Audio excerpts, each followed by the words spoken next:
Hello, creative people. Welcome to Creative Conversations. My name is Hollis Citron, and we are so happy that you have chosen to spend this hour with us. So I am owner and founder of I Am Creative and Express Yourself Publishing, and I am on a mission to expand the definition of creativity beyond a pencil and a paintbrush and empower people, especially adults, to own their voice that come in so many different forms. So this space was created to talk with people with all different jobs, hobbies, and interests, and have conversations about experiences and perspectives, all centered around three questions. 1, how do you define creativity? 2, how do you incorporate it into your life? And 3, why do you think it's important? Then we have a free-flowing conversation, and we see where it goes. So I have had the opportunity to talk to musicians, Reiki masters, mediums, doctor, lawyer, real estate agents, and so many more. And these conversations explore the reality that creativity is not cute, it is necessary. People have defined creativity as their soul's essence, courage, imagination, basically all that we are and want to be. So sharing these stories expands one's thinking and opens up self-expression to feel more empowered, connected, and dare I say, happy. My inspiring guest for today is Terri Di Mauro, aka the RelationChick. She is a published author, world stage speaker, and relationship coach who focuses on guiding people through the process of developing healthy connections with themselves and others.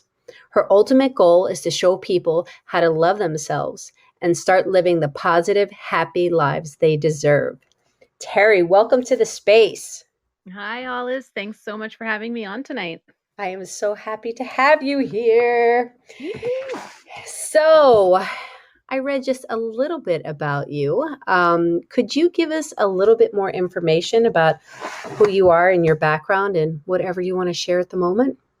Absolutely. So thank you for the wonderful introduction. And it gives a very good umbrella overview of what it is I do and why I do it. And what I've been noticing is, and I've noticed this for a long time, is that, we grow up and experience things and they stay with us. That's what they're supposed to do. But a lot of what we bring with us is not good. And we can label it baggage or whatever you'd like, but we do hold on to it and we internalize it. And it shows up in the way we treat ourselves and the way we get along with others. So when I really started looking at people's relationships with themselves, other people, the relationship with their environment, I was seeing a lot of negativity. And what I wanted to do was really help people figure out what was causing that. Like, what did they bring with them from, I'm going to say their childhood, because that's usually where it starts. What do they bring with them that they might not, maybe shouldn't have, something that they can let go of?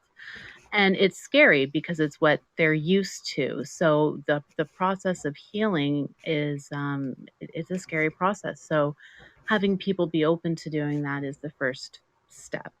And hopefully one of the last steps that I leave people with is a way to remember their self-worth. And that's the biggest thing that I feel a lot of people are lacking in is understanding that they are worthy of happiness. They're worthy of living the life that, makes them happy and feel like they're achieving something. So reframing the way they see the world, I think, is very beneficial. And so that's kind of where my mission is right now.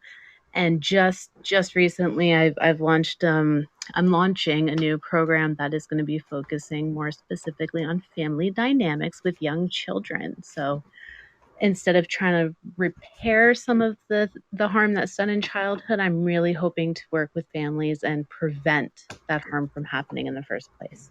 Oh my gosh, so important and so wonderful that you are reaching out at that stage because, oh my gosh, that really is. It's like, let's get right at the core and start having these conversations. And obviously when they're that young, they may not have the tools, but it's providing the tools in order to have that open dialogue. So not so much baggage is held on to.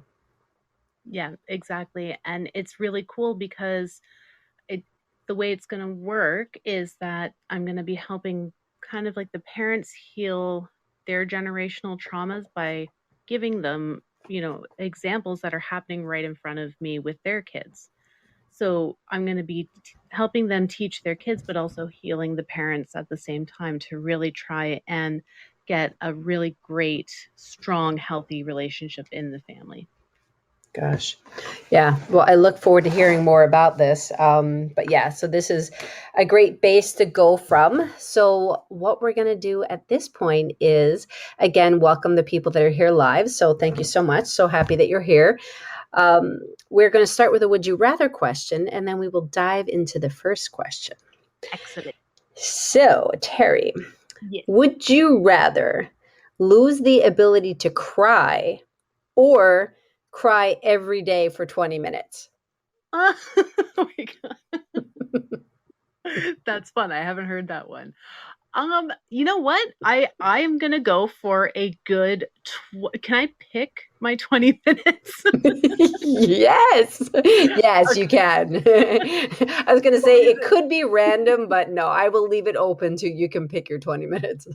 Okay. I will go with that. Now, that being said, I'm not one who cries often, but I know when I do, it's because I really need it and it feels amazing. So I would rather, yeah, have to do it 20 minutes a day than never have the ability to do it again. Does it takes a lot to get you to that point? It does. Usually it's more a place of anger and frustration than Mhm. anything else that sets them off.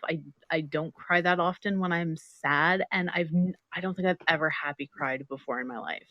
Really? It's the strangest thing because I remember like when my husband and I got engaged and I was so happy and I'm like, I should be crying, but I'm not. Like I'm so happy. Why would I? So I guess you know what, the closest was probably having my son, but even then, like I didn't cry. I was just like, oh, this is amazing. It's so funny. I mean, because people, and I heard you say, like, I should be crying. And it's true. It's like, again, there's that kind of label thing where it's like, well, that would be the normal thing to do, wouldn't it? But it's like, who the hell knows what's normal? Because we are who we are in situations. And some people, it's just the way we react differently. Yeah, definitely. I would say for me, it's usually a buildup of something. So, like, obviously, grief is a big one, but even then, it's like I'll have a good grief cry and then I'll be okay. It doesn't keep happening. So, Yeah. it's more of like a cleansing for me, I guess. Yeah. It's funny. I often, I'll cry when I don't feel good. Hmm. And I know that's when I'm really not feeling good. Just all of a sudden, I get really weepy, and I'm just crying for no just total randomness. It'll be like, "How are you?" I'm like, "I don't feel good." No. It's so funny you say that. When I was a teenager, it was Christmas. I was helping my mom wrap the presents, and I wrapped one, and there were bubbles in the paper, and I just started sobbing. And she's like, "Oh, you're not feeling well." So that's what she'll ask me. She's like, "How are you feeling?" I'm like, not so great." She's like, "Would you be able to wrap a present?" Like that's our benchmark now. And I would be like, "You know what? Yeah, I could." It's so funny. It like doesn't matter how old you are; it still goes back to that. Oh yes, that's our benchmark for forever now. I remember my son. He's not much of a crier, and he leaned over. We were watching Toy Story 3, which in watching that movie, I mean, it's kind of rude in a blanket statement, but you have to be a robot not to cry at that. I don't know, Sure. but, but maybe not. I mean, it was, he leaned over and he's like, Mom, and he was young. He's like, my eyes are wet. Oh, I'm like, babe, it's called tears. The but I didn't scrape my knee. way he said it, my eyes are wet. I'm really Oh, confused. that is precious. I love that. Oh my gosh. Okay. So we learned about the whole crying thing and these kind of emotions. So let's dive into the first official question, which is how do you define creativity? So for me, creativity really has to do with being able to see things from different perspectives.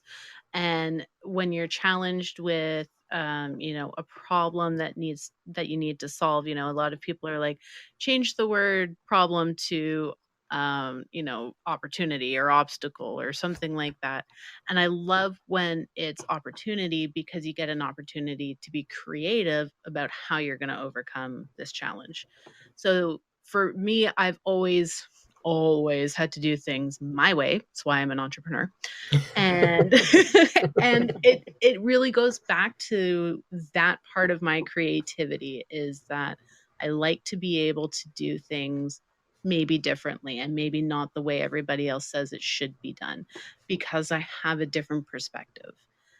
So that's really what I think it is being able to just, not see things as black and white, but seeing all of the shades in between and all of the colors as well. Yeah. So tell us what you did um, as a profession or prior to getting to this point. Yeah, so my formal education background, I've got a couple, but really was in education for young children, which is why I'm going back to focusing on that again. But leading up to my entrepreneurial ventures, I started with photography. And it goes back to, ever since I was a kid and you'd be asked, what do you want to be when you grow up? I always had two answers, because I could never just be one thing. I had to be something creative or artistic, and I had to be something that was either teaching or helping people. And so when I was a kid, it was, I want to be an artist and a veterinarian, or I want to be a dancer and a zoologist. And Mm. now I'm a photographer and a relationship coach. So it actually ended up working out quite perfectly. But I do still do my photography. I'm so excited that it's opening back up. So I'm working hard at both right now. Mm. So it's kind of like this full circle. Isn't that amazing? I mean, it's that whole thing that when we're kids, so often, it's not all the time, but so often the seeds are there. We're Hmm. just not familiar with it. And yeah, they kind of grow and change. There's some change in there, but yeah, it seems like pretty young. You knew what you wanted to do. Yeah, nobody was going to tell me any different, Hollis. It wasn't happening. It was not happening. But I did struggle a lot. I wanted to kind of bring this up. A friend of mine and I were talking recently about how when you get labeled as the smart kid, because we were both very educationally inclined, um, we get told, they're like, oh, you're so smart, you can do anything. And then you get no guidance on what to do. So it feels like you have to figure it out. And then if you do something and it either doesn't feel right or it doesn't work out, then you feel like you're failing. And you end up getting into like this really anxious kind of place. And that definitely described me. And the thing was like, I would I would go to school. So I went to school for paralegal. I worked in a law firm for 8 months. I hated it. And I was like, I don't want to do this anymore. I'm very quick to find out what doesn't work well for me. But the problem is that you have to pay for more education. And my mom was starting to get really frustrated with me. She's like, child, you have to pick something and go for it. So I did. And that's where I got my education background. And it has led me to have a fantastic foundation for what I'm doing now. But throughout the entire time, it was like people were questioning, am I just being flaky? Am I lazy? Am I giving up too easily? And it was like, no, like finding what's going to drive my creative passion, as well as, provide a stable income, as well as. So it took a while, but we got here. Yeah, which is, but you know what? It's so interesting because, again, it kind of goes back to that word perspectives, I feel like, Mm-hmm. because these are other people's perspectives. And when people give their opinions, of course, it's because of their circumstances and their experiences and what they've been through. So when they see you or a person kind of advocating for themselves and being like, that doesn't feel right. I'm not going to stay in that just to stay in that, Mm-hmm. then it's perceived as flaky. It's perceived as, well, she can't seem to make a decision. She can't seem to find herself. Well, it's like, but you know what? You are finding yourself in the process, instead of just sucking it up and being like, okay, I'll just do this for the rest of my life, even though I'm miserable. Right. Exactly. Or be one of those very fortunate people like my husband who's like, I'm doing that when I get older. And then they're doing that and he loves it.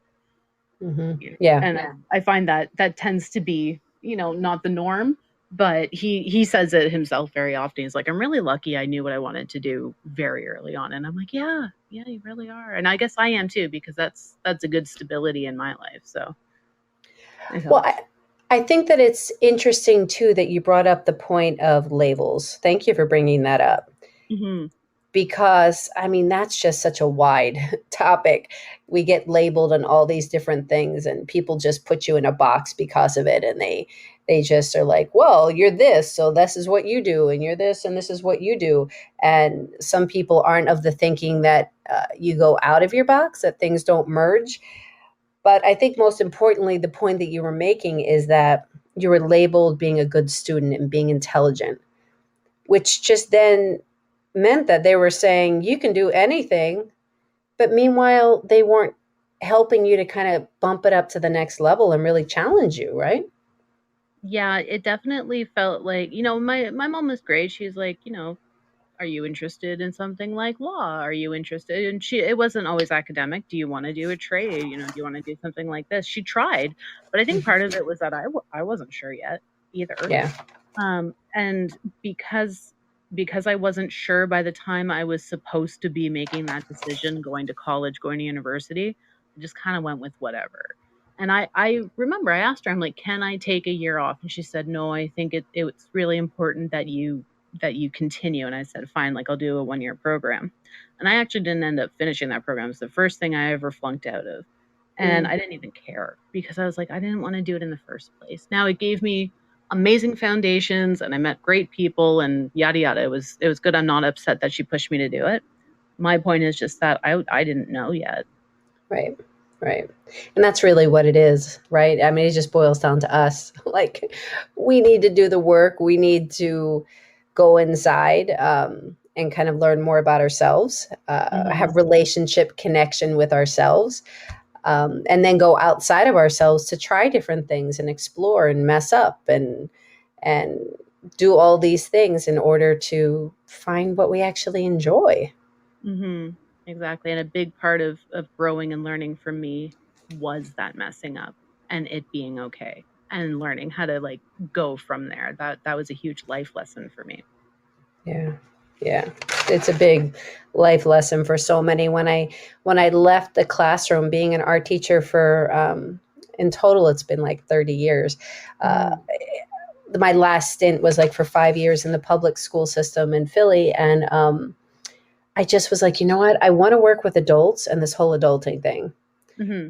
because we get so hard on ourselves, and we say that we can say that we are our best clients, because I was going through that and realizing and just seeing so many friends and adults around being like, I just I have to pay the mortgage, I have to pay the rent, I have to all these responsibilities of the family, but totally neglecting ourselves. Right. And then when we get neglected in reality, everything else kind of falls Mhm. apart because we're not fulfilled. I mean, it's such a huge point. I read Lost Connections, which is a fantastic book, and it's all about like basically the root causes of what go into the majority of people who are feeling depressed or anxious. And one of those lost connections was like having an actual purpose in life. Having your job feel like it's meaningful to you and what it is you're getting up and doing every day. And I think that's starting to become a big realization and transition in general of people being like, "Hey, you know what? If I'm that easily replaceable, maybe I will go and figure myself out a little bit more." Yeah, yeah, I think you're exactly right. It really has been brought more to the forefront, and so many of these things are being talked about so much more, as adults and for children as well. And it's great that you're getting it at even a younger age too, and working, and then having that whole family dynamic to bring all of these topics to the forefront. Mm-hmm. So the RelationChick. So I love what you talk about with very important to create personal boundaries, Yes. healthier relationships with self, Mm-hmm. and positive connections with people who are in your life. Can you just talk more about that? Yeah, if you could just talk more about that. Yeah, definitely. So again, the major thing I do focus on is self-worth. And there are three key parts that I really help people understand and see to start repairing, rebuilding, and then protecting their self-worth. So a lot of it all kind of stems down to the idea of neuroplasticity. And what that means is that your brain is moldable. And scientists didn't realize that this was the case until fairly recently. So it kind of, you can't teach an old dog new tricks was based on the belief that you couldn't retrain the brain, but now we know you can. So when I deal with someone who is having issues with their self-worth and understanding their inherent value of just who they are, I tell them that they have to retrain their brain. They have to, well, they don't have to, but I do suggest that they practice positive affirmations because the more you speak it, your brain hears it more often and it starts to believe it. Your mind will always look for um, support for what you think. So if you think you're horrible or that you're a failure, your brain will always look for evidence to support that. But if you tell yourself, I am worthy of love, I am, a hardworking person, I am beautiful, then your brain is going to start to find things that are going to confirm that belief. So that's the first part of it. The second part is positive self talk, which goes in with the positive affirmations. And it's just as simple as we'll say to ourselves all the time. We'll be getting ready and maybe spill something and be like, "Oh my god, I'm such an idiot." Now your brain hears that and it starts to look for more evidence to support that. So what you want to do is interrupt that right away. As soon as you hear yourself think, "Oh my god, I'm such an idiot," you say, "Nope, I'm strong, I'm confident. I'm had a little bit of an accident and that's okay." So again, your brain is going to start looking for things that are like, "Oh, okay, that happened, but you're strong, you're confident. Let's look for evidence to support that instead." Um, and I'm drawing a blank on my third one right now, but it is very much in line with those two as well. It's just the idea of making sure what your brain is hearing, either out loud or just to yourself, is Mhm. what you want it to be finding support for in your day-to-day experiences. And I think bringing it down to kind of more of a scientific explanation in that way, it helps a lot of people understand and be open to trying the process, because otherwise it can sound a lot of like, okay, sure. I wasn't a huge Yeah. believer in affirmations when I first started. I'm like, that sounds very hokey to me. I think it's a bunch of, whatever. But once I read about it more and I actually started using it, I proved myself wrong. And I mean, that's what I wrote my book on, was affirmations and reflections. So is that what the book is called? Yes, it's called 7 Days to a More Positive You, and it's a series of affirmations and guided reflections. And it's a great way to get introduced to what affirmations are and why they're useful. And I put a little write up on each one as to why I believe it's an important one to include. I think what you're saying is just so important in the sense that it doesn't have to be so complicated and big words. Hmm. There are these, it's this big concept that might seem like, oh, that's so simple. You just say a bunch of these words and you think a certain way and it'll change, how you act. And it really is that simple, but not simple. Because, like you're saying, is that our brains are trained in a certain way, that whole thinking of you can't teach a dog new tricks. Um, but with the repetition and with the belief and with the action, um, it does change. So we have to actually do the work. Yeah, it's very important, and because we're bombarded with messages constantly that are meant to attack our feeling of self-worth in order to sell us products and services, it's Mhm. even more important that we, even if you have a good, sense of self-worth, to be still practicing those techniques, because it's going to help you keep that barrier up when, you're scrolling on Instagram and see an ad, or you're watching TV and a commercial comes up and they're they're like, "Do you stink?" Well, you might not if you use our product. And it's just like, "Oh god, do I stink?" But the psychology of advertising is fascinating, and it always boils down to, you know what? You're not totally worthy unless you use our product. Right. Right.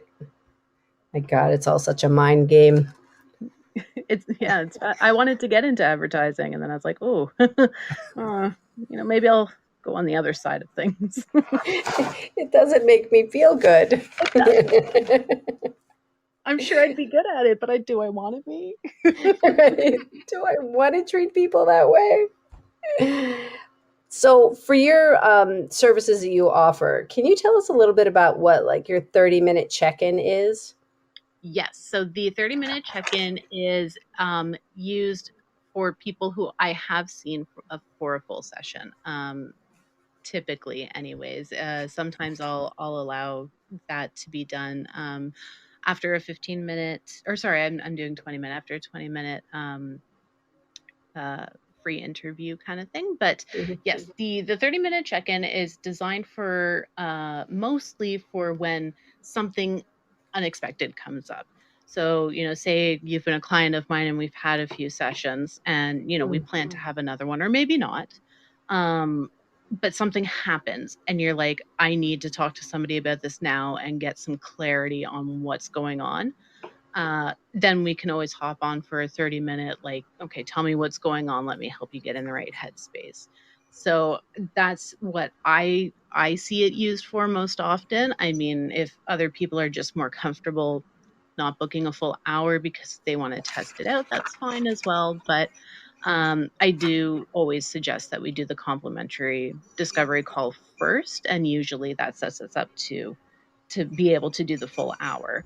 And then the check-ins are just kind of when, life happens and you're like, "Oh no, what do I Yeah. do?" Yeah, yeah, yeah.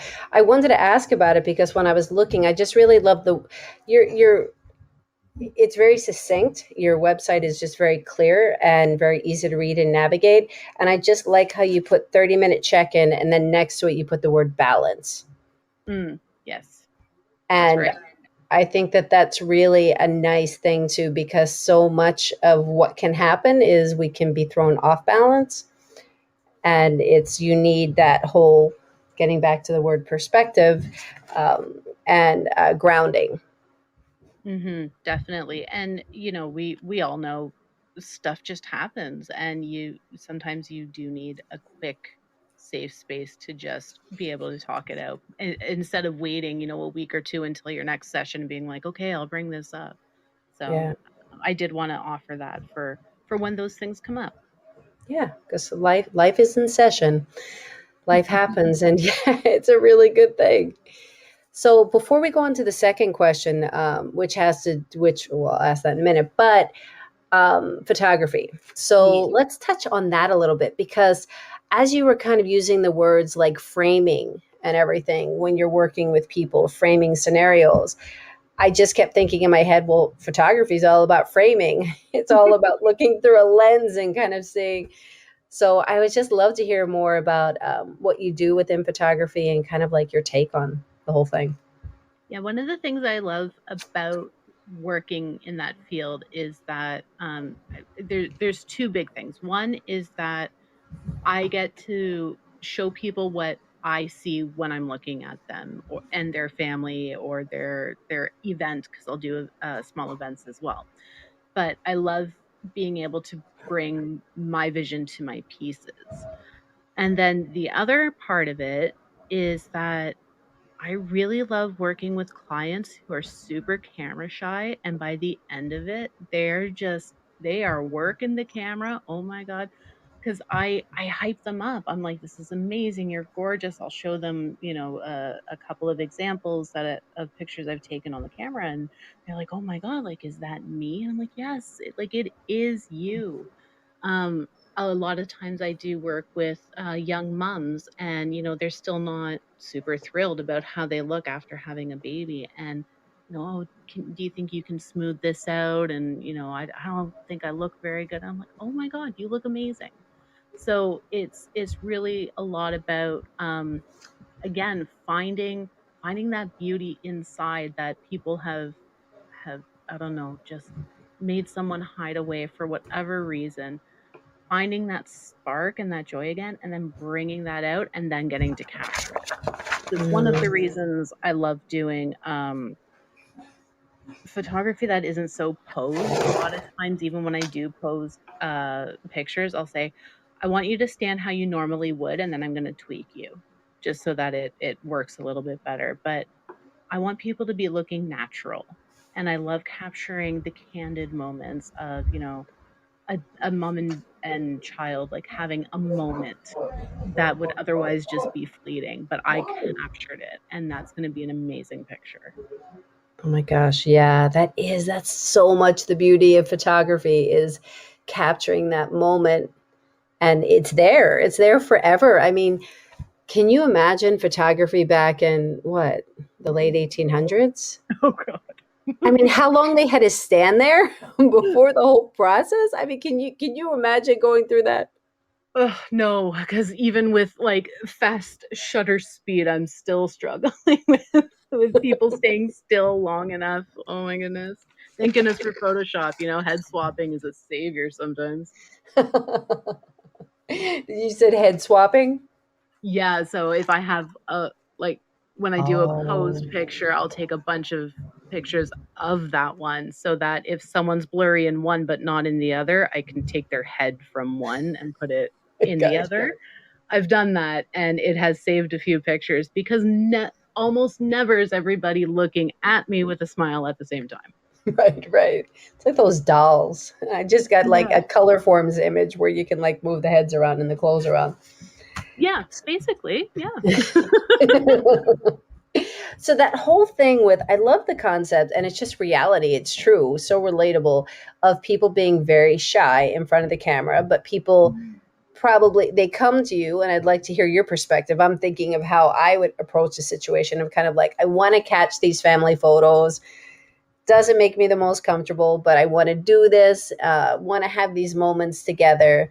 Um, and yeah, so it's like, then I'm here, I'm standing in front of you, but then loosening up. It's so true. It's that it's just inside of us, this whole idea of like what's handsome, what's pretty, what's all this kind of stuff. Like, what do you do? I try and make people laugh as much as I can, and it's usually by picking on the dad because they're usually the one who's game. Okay. So, I have a horribly a wonderful banter when it comes to sarcasm and stuff. And again, it's usually the dad who's kind of like the one who's like, "Okay, I'm here because I have to be, so I'll pick on him." And Mhm. it makes everybody laugh, and it chills everybody out. And when I when I start a session, I'll usually do what I'm pretty sure is going to be the worst pose first. And that's because everybody's going to be awkward and stiff and try and like, I don't know, perform the way they think they're supposed to. But once they're with me for, 5 or 10 minutes and we've taken some of those not so great pictures, they start to loosen up and they start to laugh, and that's where the beauty comes out. And I'll be honest too, when I go through and select photos, I'll look at them and be like, would I be happy if that's the angle my picture was taken at? And if not, if I look at it, I'm like, I don't think that's super flattering. I might not include it in one of their finals Mhm. because that's not what I saw the majority of the time. That was a bad angle. And I think people get caught up on those bad angles and just think, oh my God, that's the way I look all the time, instead of seeing an amazing picture and believing, oh, that's the way I look all the time. Um, More often than not, they'll see it and be like, that was a lucky capture. So I like to make sure that what I'm including for my clients to choose from is something that's going to make them, you know, feel like they were at their best during this. I love what you just said there, is that people get caught up in the bad angles. Mm-hmm. Because we do get so it's interesting because when I was in my former business and had a business partner, and the whole thing with pictures, I just wanted to get it over with. I was just like, just take the picture. I really don't care about looking at it because I just don't want to analyze it. I just want it to be done. And she would like have it be taken like 20 times because of the angles. I was like, I am in hell. Like, can we just get this over with? I heard that. But there is, I mean, when you're comfortable with being in that moment, I think that it's very symbolic that when you can be comfortable in being in front of the camera, in being comfortable in seeing yourself, then that means that you're more comfortable within your own skin. Absolutely, because I was that person who was like, I'd rather be taking the picture than be in it. And more recently, I'm really trying to stop doing that because of exactly what I've just been saying. My body's changed a lot since having my son, and it doesn't seem to be going back anytime soon. So I really have to be comfortable, or at the very least, not give a darn about what other people might think. Yeah. Um, and I've started wearing clothes that are comfortable. Like if it's a hot day, I'll wear a tank top or something that I might not have before because my arms are kind of big or whatever. But the pictures that I see now are of me and my son having fun and enjoying being out and being together. And even though I might not be crazy happy about the way my body is, I don't see that anymore. I see the emotion and stuff in the picture instead. There we go. So that's what it's about. So, ladies and gentlemen listening now are catching the replay. It goes down to self worth and emotion. And it's capturing those moments and feeling good. And I can speak from a woman's perspective when we have kids. Very often there's a whole thing with our bodies and how we look. And some people goes back to where it was before, and others it doesn't. And it's really what I've really found that helps me is really getting much more into the headspace of thinking my body is working 24/7. I mean, my gosh, everything that it does every day. And then it created like two amazing kids that I am so incredibly grateful for. So am I going to get annoyed at my belly? Yeah, at times when I look in the mirror, I'm like, really? But in the grand scheme of things, no. Yeah. It was actually pretty cool. We were at the science center today, and we were over in the human body area, and they had that model of what the inside of a woman looks like before being pregnant, and then when she is, and like seeing all those organs smashed, and just I was like, yeah, it really did go through a lot there, didn't it? It kind of did. Body's a pretty amazing thing. Okay, so here we go. So let's move on to the second question, which is, again, I want to welcome the people that are here live. You can ask any questions, make any comments by typing in the chat box, and we'd be happy to respond. So the second question is, how do you incorporate more creativity into your own life? I mean, I think I do it almost all the time, and just in the ways that we've been discussing. So, I mean, there is the obvious answer of the photography and then the editing that goes into that. But being creative in maybe how I explain something to my son. So he's 4.5. He'll be starting school in a couple of weeks, and I might happy cry that day. So I'll keep you posted. But but you really have to be creative when you're talking to kids and how you go about explaining something to them, because their knowledge of anything is so much smaller than ours. They don't have the type of world knowledge we do to grab from. So you really have to get basic and on their level and use what they know to explain a concept or a rule. My son is huge into the why right now, right? So no, you can't touch that. Well, why? I'm like, okay, well, I'll tell you, but like, but you have to remember this time because I've told you like 6 times already. So maybe finding a Repetition, new repetition, repetition. right. So maybe finding a new way to explain that same concept. And I find that too, just anytime I'm having anytime I'm having a conversation with anybody, it's understanding again their perspective on things and relating what's important to me in a way that's going to make sense to them. And that's been huge in my marriage and with my kid and as a preschool teacher when I was doing that before I had my son. So yeah, I think it's something that comes out a lot, and also with cooking because I love cooking and being creative with my recipes. I was going to say, I know that you enjoy cooking. Are you vegan? I am vegetarian and I'm trying to be more plant-based. It's if I have a choice it's plant-based, but if not like I'll eat the pizza, for example. Mhm. But if I can make it vegan or plant-based, I usually will. So cooking is a happy space for you? Yes, I love it. I remember, my parents were always really amazing at making sure we had like a solid dinner on the table every night.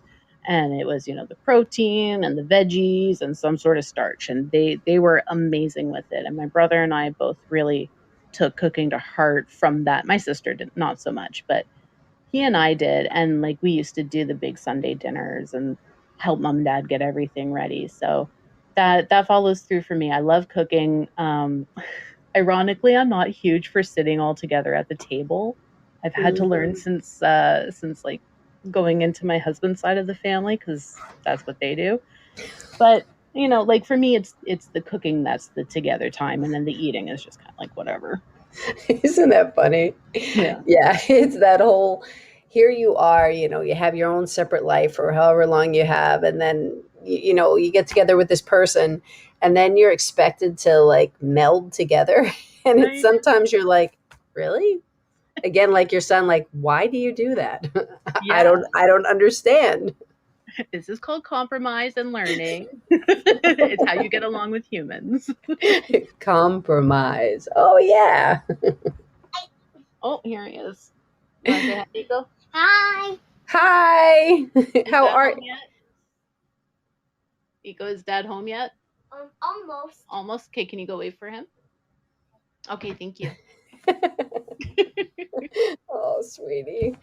So as you were saying cooking, I was thinking of celebrations. Like Yeah, it's just like cooking it really is a time for gathering. It can be a time. It can be very solitary. My daughter loves to cook and she likes to have the space to herself. She gets stressed out when there's all these other people around. I understand. I have let go of some of that, but there are times where it's like, all right, and Rob's like, okay, everybody out. She needs the kitchen. She's getting that look in her face. She needs her time. So how about journaling? Is journaling a thing for you? It used to be a lot when I was younger. When I was in high school, I used to journal all the time. And I don't so much anymore unless I'm feeling blocked somewhere. Sometimes I'll literally sit down and the first thing I write is, I don't know what to write. I just feel like I need to. And then kind of let it go from there. But it's not a habit I've kept. And I think part of the reason for that is because when I was journaling when I was younger, it was a lot of like heavy negative stuff. And that was my way to get it out. And I don't carry a lot of that anymore. Hmm, hmm. So if I writing was always that again, that release for me. And I still love writing. Like I love writing books and blog posts and all of that cool stuff. But as far as journaling goes, it's not on there so much anymore. Yeah. Yeah, which is great to point out about how things change and how we evolve. Hmm. That in certain times of our life, certain things work, because for the expression, so much of what I do is about, expressiveness Right. and finding what your voice is, not always literally your voice that you're using, voice sound, but how you are expressing and how you're showing up. So yeah, thank you for that. I think it's important to show how it changes. And like I think we talked about this once before about doing the morning pages as laid out in the artist's way. And I Yeah. remember starting that and being like, yes, like this is amazing. I'm going to get back to it. It's going to rekindle my love for writing. And like a couple weeks in, I was like, I hate it. I hate this so much. It's not. And I'm like, is this me resisting the pages, or is this me just not meshing with the pages because it's not my thing? So it was a interesting dilemma I had. I kept going for a little bit and then I just gave it up. Yeah, because you realized it wasn't your thing. Yeah. Yeah, yeah, which sometimes, yeah, it's true. It's like, okay, they say we should work through this, and it's the point where we're working through it, and then some, like you said, it's like, I hate this. I can't get past it. I'm done. And then you find something else. Exactly. So it doesn't create another block. That's perfect. But I do often just kind of like sit down and write a page if I'm feeling kind of overwhelmed in my head, and it'll help me figure stuff out. And then that's about it. Hmm. Well, let's move on to the third, because I know that your son is vying for your attention, most probably. He's like, I found you, Mom. It's okay. He's just parkouring on the bed beside me. So Oh, good. Oh, good. Okay, so there's another form of exercise. There we go. Get some right. parkour in there. Yeah. Um, okay, so third question is, so to kind of wrap it up and kind of put a nice little bow on it, it's like, so why do you think creativity is important? Well, such a big question. It's so important because it can't always be one thing or the other. I don't believe that. I believe there's so much room in the middle. I find more often than not when I chat with my husband, he's a little more on the black and white, and I'm a little more on like the shade and colors in between. But it's I don't know. I just feel like there's so much to be considered and explored and developed based on your experiences and, based on what your environment is. And I think that all goes to the perspective and again, creativity and the way we're talking about it tonight. It's being able to be open to different ways of thinking and different ways of feeling. And then hopefully, I mean, I think the lovely ideal ultimate goal would be, everybody just understands and respects each other on that level. And then, you take it past there and you're like, well, that could end wars and all of that stuff. Wouldn't that be lovely? But I think that's really where it starts is that understanding of just taking a step back and looking at something differently. Mhm. Yeah. And from what you were saying, one of the things that also stood out to me is listening, Hmm. is actually listening to each other in order to hear those different perspectives and understand that they exist. Yeah. Because And so much the emotion, we get caught up in the emotion of, well, how could you believe that? And why would you believe that? And people get passionate about it, but they're not listening. yeah, absolutely. I think when I went back to school for teaching, I had to do my undergrad first, and a lot of people thought I would take English because it's easy for me. And I said, no, I want to challenge myself. If I'm going to go to school, I at least want to be challenged. So I did philosophy, and I think that's what really I'm not going to say sparked, but it definitely nurtured and grew my ability to see things differently and to really, again, take that step back and look at different perspectives. Because the way you write essays for a philosophy class is you have to attack your own thesis and then prove against it. So you have to put yourself in somebody else's head and what would they say and what would they think and then how would I counter it appropriately to still, in this case it would be win the argument, but outside of a paper, how could I still get my point across in a way that is not not Sorry, I'm losing it. It's No. okay. In a way that is respectful, I guess, is what I want to say.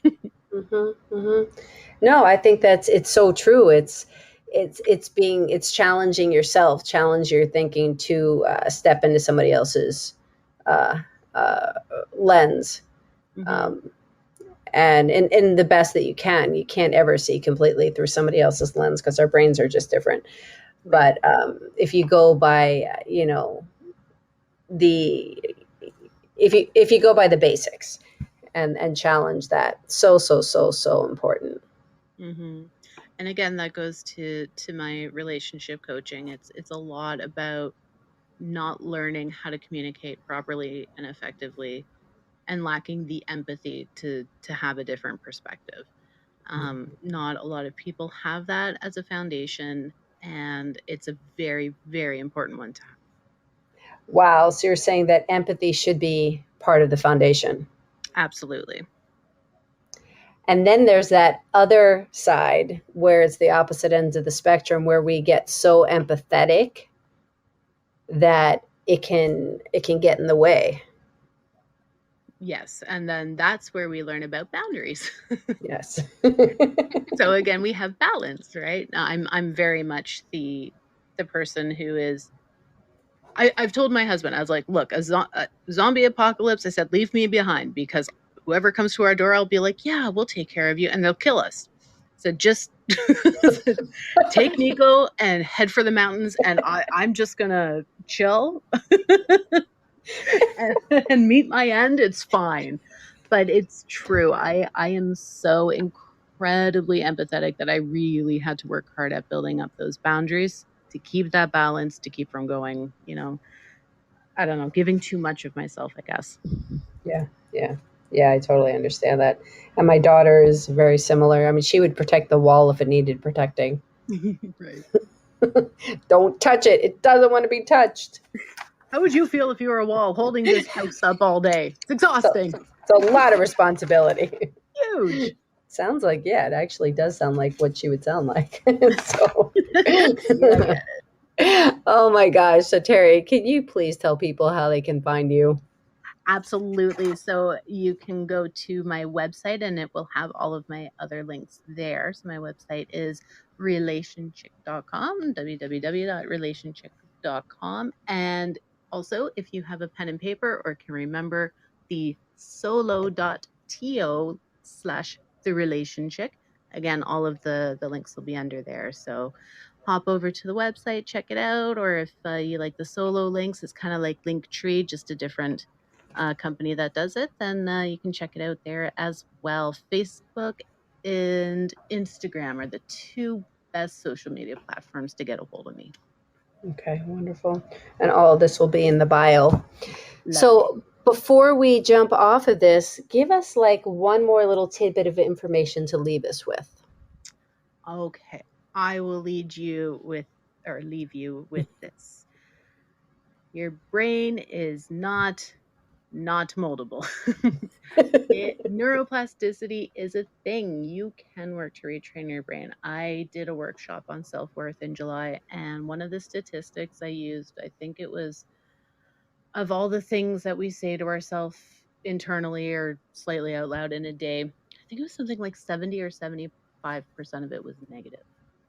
So I want to challenge the listeners to bring that number way down and start interrupting those negative thoughts, because again, your brain is always going to look for evidence to support what you already think.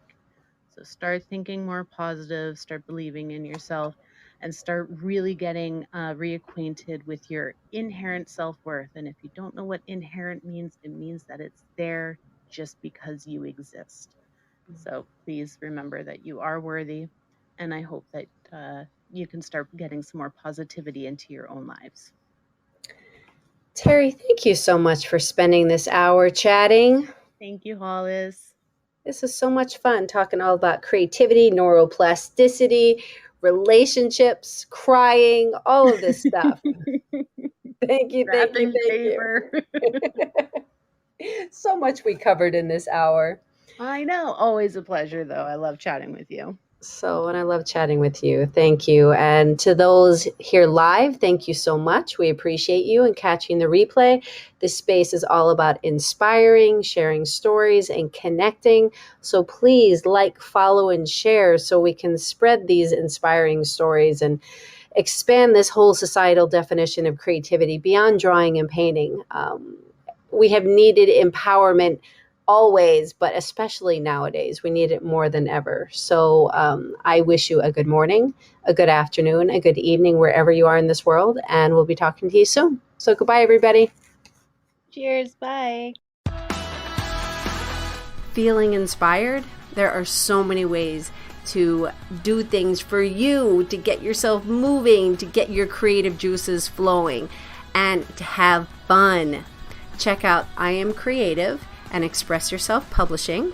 Go to iamcreativephilly.com, iamcreativephilly, PHILLY.com, and check out the experiential kits. Check out Creative Shui, which is all about creative inspiration and guidance. And for Express Yourself Publishing, there's so many multi-author book opportunities. So I would love to chat with you so much. Everybody's creative. Everybody has a voice. Everybody has an expression, and I can't wait to meet you. Thank you so much for taking this hour to listen to our stories and share the energy. And I wish you a wonderful morning, afternoon, evening, wherever you are in this world. Bye, everybody.